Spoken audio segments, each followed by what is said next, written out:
Bien, amigos, nosotros vamos de inmediato a saludar a la vicepresidenta del Congreso, Rosa María Bertrand. Muy buenas noches, ¿cómo está usted? Enrique, buenas noches. Bienvenida. Muchas gracias. Bueno, hay diversos temas para tratar con usted, pero yo quiero empezar por la situación en casa de Fuerza Popular. ¿Qué impresión le causó la entrevista de Kenji Fujimori en la Hora N? ¿Cuál fue su impresión general primero? Bueno, primero yo tengo que manifestar mi respeto por todos los congresistas que integran la bancada de Fuerza Popular, por todos, por sus propuestas, por su posición individual, como en los diversos temas a los cuales naturalmente tienen derecho. Los congresistas no estamos sujetos a mandato imperativo. Por lo tanto, tenemos derecho a manifestarnos individual y, por supuesto, mucho mejor cuando es colectivamente. Sin embargo, creo que es tiempo que el congresista Kenji Fujimori actúe con madurez y actúe con respeto por la organización a la cual él pertenece. ¿No tiene Fuerza ninguna Popular. de las dos características? A lo largo de estos últimos meses, no es esto un secreto. Kenji Fujimori ha tenido una posición que ha mostrado públicamente. En algún momento dijo que era nauseabundo lo que hacíamos. En otro momento llamó al Congreso de la República, de la cual él es parte, y una parte importante que duda cabe,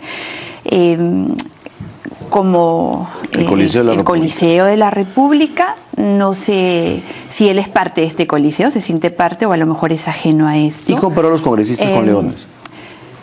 Sí, de manera incomprensible, porque yo no sé si eso es una autocrítica o es una crítica o qué es lo que quiso decir. Entonces, en este contexto, cuando nosotros tenemos una organización política que se llama Fuerza Popular, de la cual es parte él, desde sus orígenes, entonces me resulta, y esta es una posición absolutamente personal, tengo que decirlo, me resulta bastante difícil comprender su posición, bastante difícil. Existen espacios dentro de nuestra organización para poder debatir todos aquellos temas en los cuales nosotros tengamos una, por supuesto, natural discrepancia, si es que esta existe. Son las reuniones de bancada. Y allí existe democracia completa para poder plantear cuestiones y poder discutirlas. Ese es el espacio natural en una organización que se precie de tal. Y yo no he escuchado a Kenji Fujimori manifestar estas discrepancias en este espacio natural como si lo he escuchado públicamente. Si él tiene posiciones políticas, que las plantee, que las explique, que genere el consenso y que se debata. Yo creo que más allá de eso, de sentir que hay una falta de respeto a la organicidad y a los estamentos que tiene mi partido, más allá yo creo que es irrelevante hacer mayores comentarios. De repente no es irrelevante porque él ha tocado temas muy sensibles.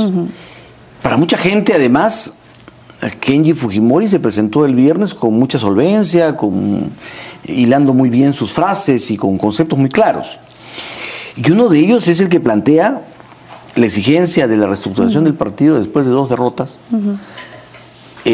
cosa que cualquier partido las hubiera planteado, ¿no es cierto? Y además criticando el entorno de Keiko Fujimori. Lo que se notaba es lo que hay como brecha, es decir, hay congresistas como Kenji Fujimori que reconocen el liderazgo de su hermana, pero no la manera como conduce el partido con estas 2 personas, Ana Vega y Pierre Figari.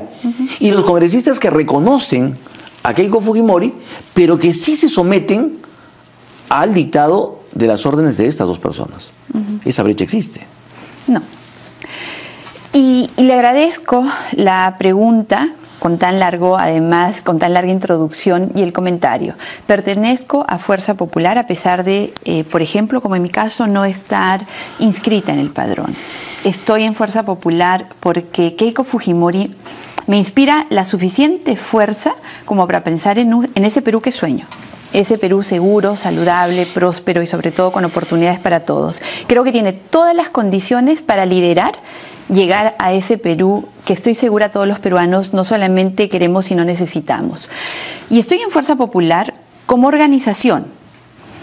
He visto el nacimiento de Fuerza Popular, he visto a Keiko Fujimori cómo ha liderado este proceso de rescatar al fujimorismo de los escombros.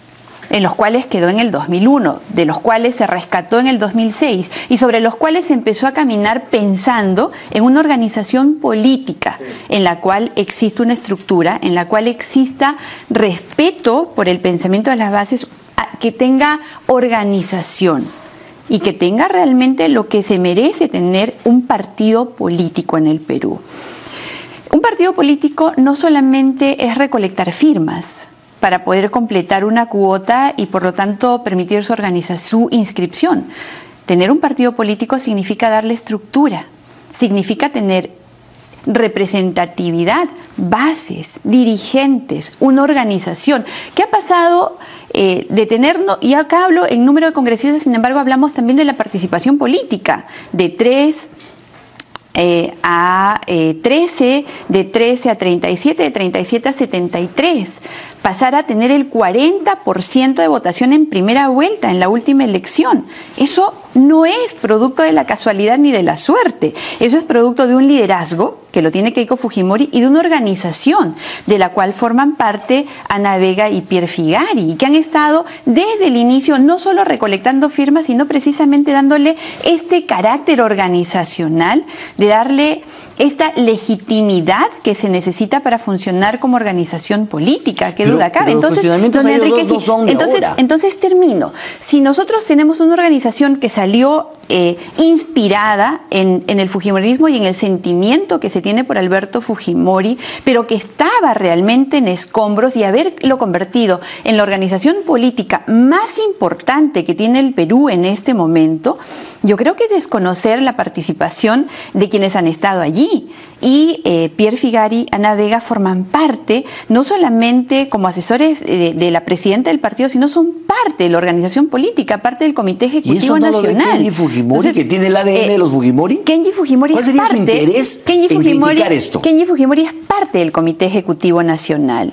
Y ojo, que también esto, si hay una discrepancia, se tiene que tocar en el estamento que corresponde, ya sea en el CEN, del cual él es parte, o ya sea en las reuniones de bancada, de las cuales también es parte. Las discrepancias, las diferencias, los cuestionamientos, por supuesto que tienen que darse, y es natural que se den, es una organización, pero tienen que darse en el espacio que corresponde. Y en Fuerza Popular nosotros tenemos 3 principios que nos inspiran: disciplina, lealtad. ¿No? La disciplina y la lealtad son fundamentales para poder funcionar como organización. ¿Pero por qué un Fujimori sería tan crítico con su organización? Es unidad, disciplina y lealtad. Me faltó unidad. Pero ¿por qué razón un Fujimori sería tan crítico del entorno de su hermana? Keiko Fujimori nos ha dicho muchas veces que aspira, y yo estoy segura que es así, que Fuerza Popular va a trascender al apellido Fujimori. Y va a trascender porque va a quedarse en el tiempo por muchísimos años más. Muy bien. Hasta convertir al Perú en ese Perú que todos necesitamos. Pero no me contesta la pregunta. ¿Por qué Kenji Fujimori? ¿Qué razones tendría para atacar la estructura actual al punto de pedir una reestructuración? ¿Por qué? Esa es una pregunta que lamentablemente no puedo responder porque no estoy en la cabeza de Kenji Fujimori. ¿Es solo su inmadurez? Es más, me resulta difícil comprenderlo. Entonces, mucho peor sería que trate de interpretarlo, ¿no? ¿Sería la inmadurez a la que usted se refiere? No lo sé. No podría atribuirle un adjetivo calificativo. Sí puedo decir que no está actuando con el respeto que se le debe a la organización de la cual él forma parte. ¿Usted entonces no cree que se debe reestructurar Fuerza Popular? Creo que todas las organizaciones son dinámicas y siendo dinámicas están en permanente cambio. Sin embargo, creo que en este momento en el cual Fuerza Popular es un partido sólido y que tiene un proceso electoral ya prácticamente a puertas, que es el del 2018, en el cual estoy segura vamos a tener una participación y además luego de esta participación una presencia importante en la agenda política nacional, hay que dejar que esto siga su curso. No es el único que critica, ¿no es cierto? Jenny Vilcatoma, Patricia Donaire, anteriormente han tenido también otras críticas. O sea, esto es algo como que se va desgajando y eso parece que ustedes todavía no lo ven. Entonces, eso me lleva al otro tema, es decir, se ha atacado las prioridades políticas de ustedes y se ha dicho, a quien hay que votar rápido es al Contralor, ¿Por qué razón están pensando en Fernando Zavala, a quien deben llamarlo solamente por los temas económicos, por la agenda económica? O sea, como que los critica por esa beligerancia que los lleva a hacer cosas que perjudican al gobierno y que no benefician al país. Don Enrique, hemos conocido los audios y hemos conocido la participación del presidente del Consejo de Ministros. Siendo parte de Fuerza Popular, una bancada tan importante y preocupada además por la salud moral del país, creo que un relajamiento de lo que significa la ética en el ejercicio de la función pública no puede pasarse por alto, de ninguna manera. Sí hay prácticas nocivas que deben erradicarse y que hay que averiguar de dónde vienen. Porque hay que recordar que también el ministro Nieto en su momento habló de vigilancia, de seguimiento. Hay que recordar que salió el ministro Basombrío a decir que no era por parte el gobierno. Entonces, ¿quién está grabando? Porque hay que también recordar que no toda la estructura del gobierno anterior ha salido. Y hay que preocuparnos en serio por quién está teniendo este tipo de prácticas que deben ser erradicadas. Entonces, para usted el Contralor no graba. No lo sé. No lo sé, solo estoy haciendo una reseña de los antecedentes que hemos tenido con respecto a estas prácticas y que deben aclararse y que deben desterrarse y que si es el Contralor tendrá también que responder por eso. Sin embargo, yendo a lo medular, más allá de quién grabó y que debe investigarse y sancionarse, está el tema central y que tiene que ver con la visión que tiene este grupo de tecnócratas que forman parte del Ejecutivo ahora, de cómo es que tiene su dinámica el sector público y de cómo se manejan los temas éticos en el sector público. Cómo es que tienen una visión en la cual conversar con el Contralor para ellos es una discusión técnica cuando están tratando sobre los términos en los cuales debe salir redactado un informe que no es, además, potestad de redacción del Contralor. Sí, por supuesto. O sea, no queda claro que es una reunión de tres tecnócratas tratando de explicarle al Contralor las ventajas y desventajas o los formulismos, las condiciones económicas para que lo tenga en cuenta. He escuchado y he leído, y estoy segura que usted también, y todo el país informado también, con respecto a las palabras de Martín Vizcarra en ese audio. Palabras que, por cierto, no generaron indignación ni sorpresa en Alfredo Torne, ni tampoco en Fernando Zavala, en la cual le dice cómo debe redactar el informe. Y me parece increíble que cosas así sucedan, porque ese informe forma parte de un estudio que han hecho un número grande de auditores y que sobre los cuales no debería tener el Contralor de la República capacidad para influir.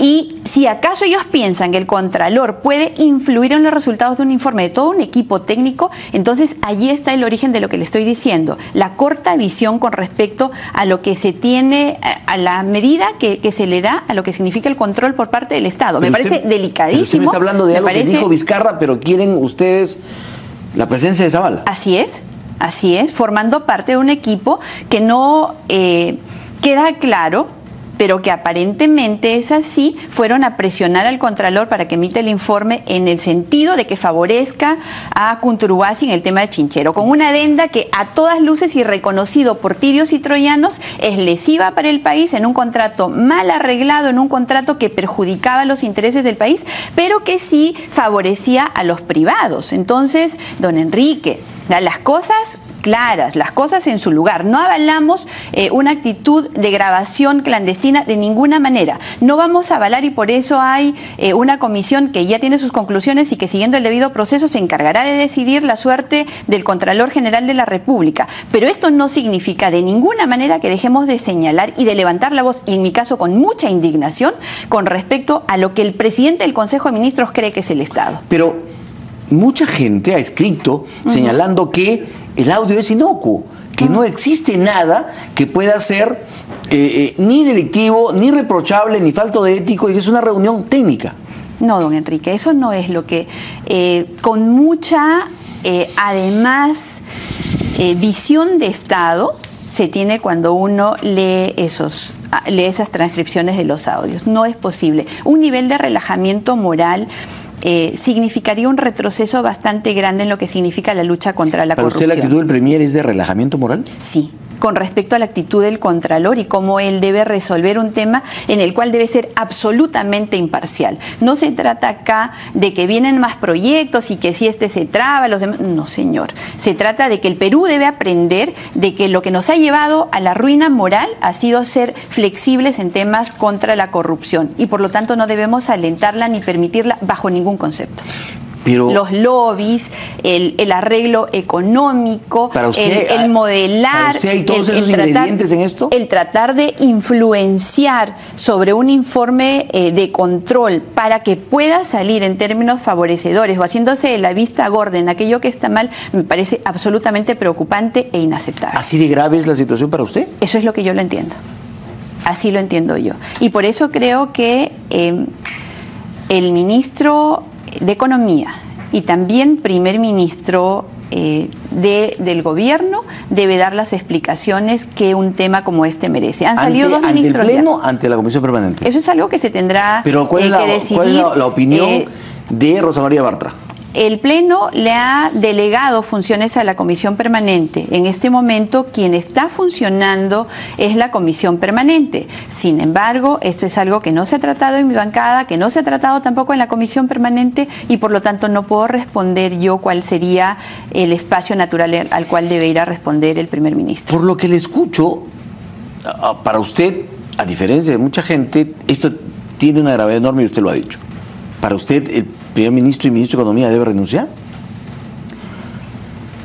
Por lo mismo, le pedimos la renuncia a Alfredo Thorne. O sea, a igual razón. Eso lo está diciendo usted y creo que es una consecuencia lógica. Se lo estoy preguntando, más que afirmándolo. Es una consecuencia lógica. Si estamos hablando del mismo tema, es natural que uno piense en una consecuencia natural para también... ¿Y si no renuncia debería ser censurado? Yo creo que ya nos estamos adelantando bastante. Se ha, creo yo, exagerado mucho con el tema de la censura. Solamente se ha censurado al ministro Saavedra y por un tema de corrupción bastante delicado. No ha existido en los demás temas censura. Sí ha existido lo que es natural y es un deber por parte del Congreso de la República de hacer control político cuando vemos que existen problemas que exigen explicaciones que dar al pueblo peruano. ¿Son ustedes conscientes que esta situación involucra a quien tiene dos altísimos cargos en el gobierno y que además su salida significaría la remoción de todo el gabinete?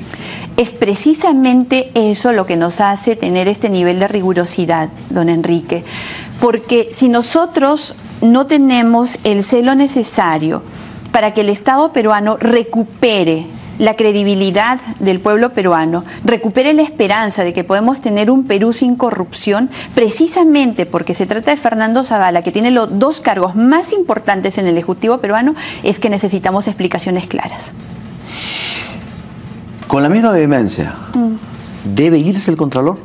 Hay un informe ya. Le pregunta Rosa María Bartra. Hay un informe ya que tiene conclusiones por unanimidad que recomiendan su remoción. ¿Usted suscribe?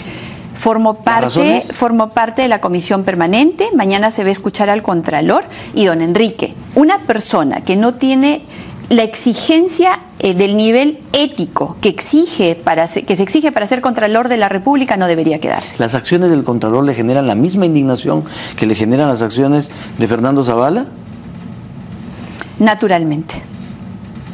¿Equipara usted al Contralor con Fernando Zavala? No suelo comparar a las personas ni los hechos, sobre todo cuando no son coincidentes, don Enrique. Sin embargo, tratándose de temas en los cuales estamos analizando no la esfera penal, no la esfera administrativa, sino la esfera ética, me generan la misma indignación. ¿Es usted dura con el primer ministro? Me debo a mi país. Y hay quienes señalan que él, al contrario, me debo al pueblo peruano y me debo, por lo tanto, a la exigencia de cuidar cada sol. No es posible que nosotros sigamos mirando y en aras y con el, además, argumento de la gobernabilidad, que nosotros podamos permitir que siga pasando lo de Talara, que siga pasando lo de Chinchero, que siga pasando... Don Enrique, formo parte... y más aún presido una comisión investigadora de lo cual vamos a hablar después, que ha detectado 41 megaproyectos que tienen un sobrecosto cercano a los 11.000 millones de soles. Con 11.000 millones de soles, ¿usted tiene idea de todo lo que se habría hecho por la educación, por la salud, por esos hospitales que se caen en pedazos? Talara no es de ahora, Talara es de atrás. Y el fujimorismo no dijo nada sobre Talara y al contrario, votó a favor de Talara. La historia nos está enseñando, precisamente a raíz de todo lo que estamos conociendo, que hay que ser absolutamente escrupulosos al momento de tomar decisiones. Entonces, con los grandes ¿esa es una autocrítica también del fujimorismo por haber apoyado a Talara? Don Enrique, cuando vemos que hemos pasado por 15 años de 3 gobiernos diferentes y en los cuales se han adjudicado proyectos, y hablo nuevamente del tema de Lavallato y solo de las empresas brasileras, más de 53.000 millones de soles con sobrecostos tan grandes, entonces hay que asumir la parte que nos toca, y precisamente por eso, por asumir la parte que nos toca, es que en este momento de nuestra historia creo que hemos llegado a un punto de inflexión en el cual no hay posibilidades de poder seguir en aras de la gobernabilidad, permitiendo que al país se le robe un sol más, o permitir que actos de negligencia, ya no pensando mal, ya no pensando que se están robando, pero por lo menos siendo negligentes, permitir que el dinero que debería servir para levantar estos hospitales que ahora todos nos quejamos que se caen a pedazos, para poder permitir que la informalidad, que el caos y que todo lo que está costándole no solamente millones al Perú, sino también miles de vidas sigue ocurriendo. Creo que es hora de mirar hacia adelante, corrigiendo el pasado, y si hay que ser inflexibles ahora, creo que es una exigencia. Pero no son 3 gobiernos, son 5. Son también del 90 al 2001. No hay que olvidar esos años de corrupción. Por eso hay que admitirlo. Por eso les señalé que estoy hablando de los temas que conozco, y la comisión que yo presido tiene el encargo de investigar a los 3 últimos gobiernos. Pero cuando habla de corrupción no debemos olvidar esos 2 gobiernos anteriores. No debemos olvidar en realidad, don Enrique, toda nuestra historia, porque está plagada de actos que, repito, si aprendemos a leerla y tenemos un compromiso como el que tenemos con nuestro país, tenemos que corregir, y corregir de la manera más severa que sea posible. Parece que en lo único que están de acuerdo queñistas y queiquistas es en el indulto a Alberto Fujimori. Sin embargo, el primer ministro ha ratificado que no está eso en la agenda política del gobierno, lo ha dicho la República el día de hoy, y que eso dependerá exclusivamente de la salud del expresidente. O sea, eso no lo están viendo. Nuevamente, porque sobre este tema he conversado muchas veces en diversos espacios. Este es un tema que, siendo una prerrogativa presidencial, le corresponde al presidente Kuczynski, y él lo ha invocado muchísimas veces, y nuevamente, como lo he hecho en todas las veces que me he referido al tema, siendo que le compete a él como prerrogativa absoluta, se lo volvemos a pedir. No lo invoque en momentos de crisis, presidente Kuczynski, indulte a Alberto Fujimori. Usted ha dicho que el momento es ahora.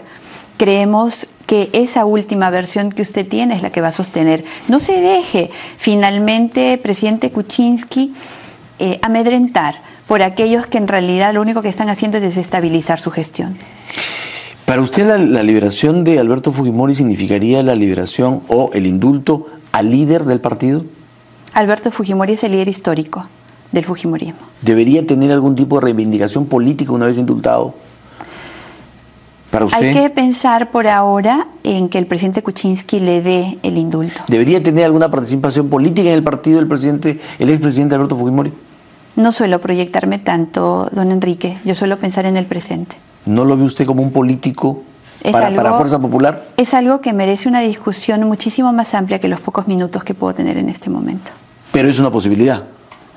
No puedo hablar sobre temas que se verán en el momento que esto ocurra. ¿Es importante, necesario, vital un diálogo entre Pedro Pablo Kuczynski y Keiko Fujimori? El Ejecutivo y el Legislativo están dialogando permanentemente en el Acuerdo Nacional, cada vez que los ministros acuden a las comisiones, cada vez que acuden al Pleno. Creo que el diálogo jamás se ha cortado. Pero si queremos llevarlo al tema de los líderes, Keiko Fujimori ha acudido al llamado de la Iglesia. Fue a la invitación del presidente Kuczynski con motivo de los héroes de Chavín de Huántar. Keiko Fujimori es una lideresa, es la lideresa de la fuerza política más importante del Perú y es una demócrata completa. Estoy segura si el presidente que no se la invita, ella va a ir. Estoy segura que no se negaría, como nunca se ha negado, a aquello que signifique poner los problemas del Perú por delante. Sin embargo, de eso se hablará pues si es que hay una invitación. ¿Ella se los ha dicho? ¿Les ha comentado eso? Nosotros no hemos conversado sobre el tema. Hablo esto por lo que conozco con respecto al espíritu y el talante democrático de Keiko Fujimori. ¿Está bien que ella presida las reuniones de la bancada? Keiko Fujimori es la lideresa de Fuerza Popular. Este es un partido político con estamentos, con reglamento, un partido político democrático, del cual absolutamente. ¿Y entonces estarían de acuerdo con el voto universal para elegir, por ejemplo, a la presidencia de la mesa directiva o candidaturas? Este es un tema que en realidad tiene que ver más con metodología que con democracia, don Enrique, porque finalmente cuando se vota a través de delegados, estos delegados han salido producto de la delegación, de las bases, producto de una elección de ellos. Entonces yo no le veo en realidad ahí que tengamos que tener una discusión con respecto al talante democrático de una organización. Yo no sé si en el APRA se podría hablar de lo mismo, si de Acción Popular se podría hablar de lo mismo. Son temas metodológicos que se tratarán en el momento que se tengan que tratar en mi organización. En este momento hay votación a través de delegados y me parece absolutamente válida. ¿Y la elección de Cecilia Chacón, si se diera, no significaría un matiz confrontacional o más confrontacional con el gobierno? Cecilia Chacón ha sido durísima en muchos de sus juicios contra adversarios políticos y contra el gobierno y contra el presidente Kuczynski. Entonces, ¿no se estaría justamente confirmando la tesis de Kenji Fujimori en el sentido de que en lugar de buscar unidad nacional, en lugar de buscar algún tipo de solución para el Perú, están privilegiando esa actitud dura contra el gobierno? Don Enrique, las actitudes duras contra el gobierno no han sido más que una respuesta a aquello que necesitaba dureza. Repito, a nuestro país se le ha hecho mucho daño. ¿Se necesita dureza? Solamente cuando esta es necesaria. Solamente allí. Y si es necesario hay que ejercerlo. El pueblo nos ha delegado poder para ejercerlo. No para ser complacientes. ¿Para ejercer dureza? Para ejercer el poder que el pueblo nos ha dado. No necesariamente con dureza, pero tampoco con displicencia, tampoco con flexibilización. La gobernabilidad, Enrique, se consigue en la medida en que hacemos ejecutivo y legislativo nuestro trabajo. Si hay actos de corrupción que denunciar, hay que denunciarlos. No podemos ser cómplices cuando algo así ocurre. Sería imperdonable. Absolutamente. Pero el pueblo eligió Congreso y presidencia de distinto signo. ¿No será para el equilibrio precisamente y para una buena, por lo menos, articulación? Acostumbrarnos a llevar el país en equilibrio de poderes me parece absolutamente saludable. Solamente que nos habíamos acostumbrado a que el legislativo sea mesa de partes del ejecutivo, a que seamos una comparsa del ejecutivo. Y como esto ya no se da, obviamente existe un momento, imagino, de acostumbramiento a esta nueva dinámica en la cual el ejecutivo no sienta que hay una agresión por parte del Congreso cuando se los llama a preguntar, sino más bien lo vean como una oportunidad para explicar aquello que probablemente no esté claro, por eso se les pide explicación. Pero si hay planteamientos de censura adelantado, incluso se dice censura sin necesidad de interpelación, ¿eso no es dureza? Acabo de decirle, iniciando la entrevista, de que se ha jugado mucho con la palabra censura. No se habla de censura, se habla de interpelación. Son ustedes los que han hablado muchas veces de censura sin interpelación, censura inmediata, renuncia del vicepresidente. ¿No son ustedes? Jamás injustificadamente, Enrique. Y no se ha hablado de censura, siempre se ha hablado de los mecanismos de fiscalización y control político a los cuales el Congreso no solo tiene derecho, sino tiene el deber. Con el ministro Gasombrío dijeron censura inmediata, sin necesidad de interpelación. ¿Y se le ha censurado? Pero hubo... Le pregunta, ¿se le ha censurado? Pero no se le ha dado al dureza ministro se le ha dado la oportunidad de explicarle al país qué es lo que está haciendo. Y tendremos que seguir pidiendo explicaciones. En este momento tenemos la obligación... ¿Usted quedó satisfecha? Hubieron muchísimos temas que para mí no quedaron claros. muchos temas. O sea, no quedó satisfecho. Mucho tema efectista y mucho tema más para la tribuna que finalmente signifique que hay políticas claras en cuanto a la seguridad ciudadana en nuestro país. Pero, repito, ese también es un tema que da para todo un programa, porque el tema de la seguridad es muy sensible y creo que necesita ser analizado en extensión. Sí quisiera decir que el Congreso va a seguir trabajando, va a seguir haciendo su trabajo, poniendo al Perú y la solución de sus problemas por delante. ¿A usted también le causó malestar el comunicado del Ministerio de Cultura sobre la referencia a Keiko Fujimori? Sí. Creo que este tipo de calificativos, este tipo de exteriorizaciones a través aparentemente del alter ego de quien escribe, que transmite finalmente lo que él siente, que no es la primera vez que sería, tienen que ser efectivamente desterrados. Cualquier acto de discriminación racial, sexual, expresada en términos tan denigrantes, tienen que ser definitivamente rechazados. Me parece que esta vez Rafael León se excedió muchísimo y creo que Salvador del Solar ha sido un defensor en un tema en el cual él debió haber sido bastante claro. Ha tratado de justificar a través de los ánimos y de la forma. Yo creo que aquí no hay lo que usted como periodista sabe que existe. ¿No? Yo no creo que acá hay ánimos jodiendi. Yo creo que aquí hay la intención de perjudicar a una lideresa de una organización política, aplicándole adjetivos que son inaceptables. Pero de alguna manera ustedes también no avalan la discriminación asociándose con pastores que piden, por ejemplo, que se asesine a homosexuales o a personas que dicen que el diluvio fue culpa de todo eso. O sea, no hay tampoco, mejor dicho, no hay también una complicidad con quienes de alguna manera tienen radicalismo, sea religioso, sea de otro tipo, contra temas de género, contra temas de homosexualidad, contra esos temas. Respeto profundamente la libertad en nuestro país, la libertad para expresarnos y para sentir, y respeto también la libertad de credo. Y muchísimo se ha hablado al respecto. Y voy a referirme solo puntualmente al tema que usted ha referido con respecto a un pastor dando una prédica que además fue literal de lo que dice la palabra con respecto a esos temas. No hubo ni siquiera en esa prédica una alusión de carácter personal, sino más que lo que es literal en la Biblia. Personalmente creo que deben respetarse en libertad todas las formas de pensamiento y de sentimiento.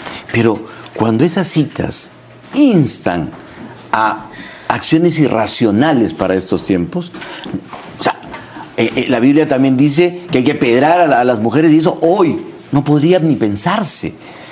¿Cómo avalar a alguien que cita en determinadas circunstancias con ánimo de odio?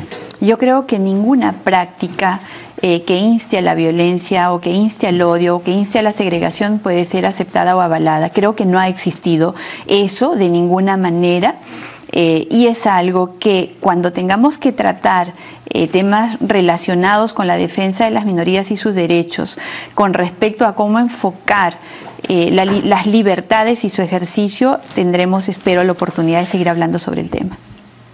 Lava Jato, ¿cuál es la situación de las investigaciones? Hemos investigado y estamos a punto de finalizar 3 megaproyectos que tienen que ver con el gasoducto surperuano, la línea 1 del metro y la carretera interoceánica. Hemos desnudado el modus operandi con el cual operaron las empresas brasileras, que consistió en un aparente acuerdo colusorio al más alto nivel, a partir del cual... ¿Qué es el más alto nivel? La Presidencia de la República. ¿En todos los gobiernos? Es algo que no puedo adelantar en este momento, pero que por eso incluso ponía el condicionante de un aparente acuerdo colusorio al más alto nivel.